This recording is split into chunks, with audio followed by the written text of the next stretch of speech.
Durham slipped to a fourth successive defeat in the NatWest T20 Blast, their latest by 31 runs at the hands of Lancashire at Old Trafford.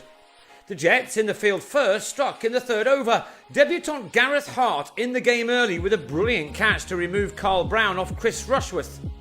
Paul Coughlin then had Aaron Lilly taken behind in the last over of the power play, the 6 overs of fielding restrictions bringing Lancashire a score of 48 for 2.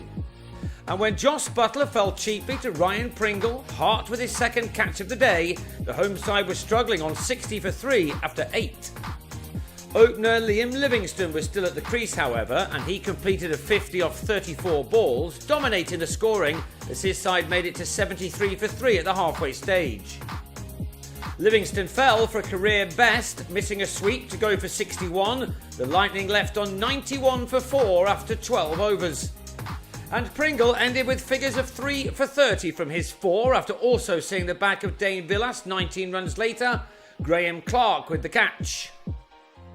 Durham would have been pleased with their efforts until the last over, which cost Coughlin 16 runs. Ryan McLaren making 32 off 18 and Stephen Croft 35 off 25 to take their side to a final score of 174 for 5 from their allotted 20 overs. There was a flurry of boundaries at the start of the Durham chase, Clark opening up with Cameron Steele after Adam Hickey was injured in the field. But after hitting 4 fours in his 19-ball 24, Clark was caught by Livingstone to end an opening stand of 33. Hart made 11 on his Durham debut but was dismissed the moment Matthew Parkinson came into the attack in the 8th over. Halfway through the reply, the total read 73 for 2. 102 more runs needed, and the task got that much tougher when, on 8, Jack Burnham was bowled by Jordan Clark's slower ball. A fourth defeat looked on when Clark, brother of Graham, first removed Steele for 37, McLaren with the catch.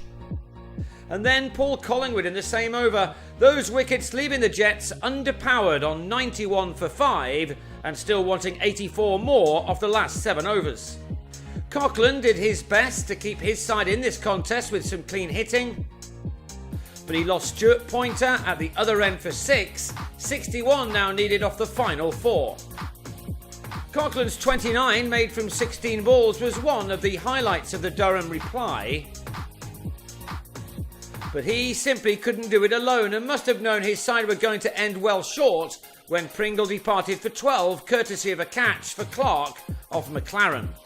Coughlin fell at the start of the final over, by which time the Jets knew their fate, they ending their 20 overs on 143 for 8. That meant a 31-run defeat ahead of their next match, which is at home to Notts on Tuesday.